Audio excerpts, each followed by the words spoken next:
একটি ছোট শহরের রেল স্টেশনের পাশে একজন ভিখারি থাকত। সে প্রতিদিন ট্রেনে যাত্রীদের কাছ থেকে ভিক্ষা চাইত।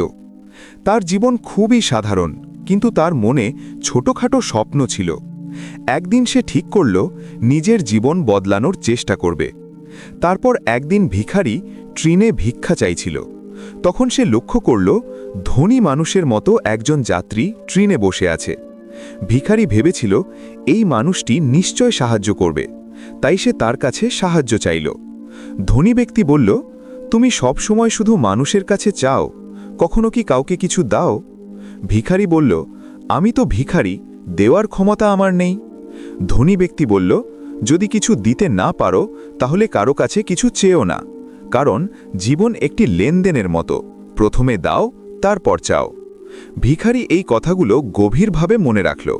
সে ভাবল, হয়তো ভিক্ষা কম পাওয়ার কারণ হলো আমি কাউকে কিছু দেই না।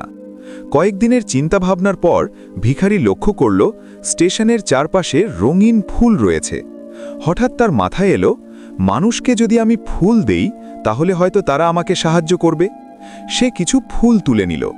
এই চিন্তা তাকে নতুন উদ্যম দিল। পরের দিন ভিখারি ট্রেনে ভিক্ষা চাইতে গিয়ে যাত্রীদের হাতে ফুল দিতে শুরু করল। মানুষ খুব খুশি হল। ধীরে ধীরে আরও মানুষ তাকে ভিক্ষা দিতে শুরু করল। তারা বুঝেছিল তাদের সাহায্য সুন্দর ফুলে পরিণত হচ্ছে। কয়েক সপ্তাহ পরে ফুল শেষ হয়ে যায়। ভিখারি বুঝল ফুল দিলে মানুষ খুশি হয় এবং তাকে সাহায্য করে।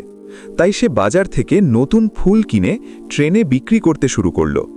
ছোট বিনিয়োগ করল, কিন্তু সে বুঝতে পারল না ধীরে ধীরে যে সে একজন ব্যবসায়ী হয়ে উঠতেছে। তারপর মানুষ তার ফুল কিনতে আগ্রহী হল, কারণ তারা জানত এটি তার শ্রমের মূল্য। ভিখারি এখন ব্যবসায়ী। সে বুঝল সফলতার চাবিকাঠি হল দেওয়া ও সৃজনশীলতা। ছোট ব্যবসায়ী হলেও তার মনোবল ও উদ্যম তাকে বড় হতে সাহায্য করল। এই গল্প আমাদের শেখায়, প্রথমে দাও তারপর পাও। ছোট চিন্তা নয়, বড় চিন্তা করলেই জীবন বদলায়। ছোট কাজেও সৃজনশীলতা থাকলে বড় সাফল্য আসে। স্বপ্ন পূরণের জন্য উদ্যম এবং উদ্যোগ অপরিহার্য।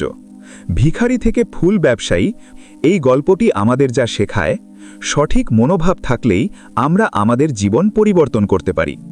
নিজের চিন্তাভাবনা বড় করো, কাজ শুরু করো, দেখো কিভাবে তুমি সফলতার শিখরে পৌঁছো।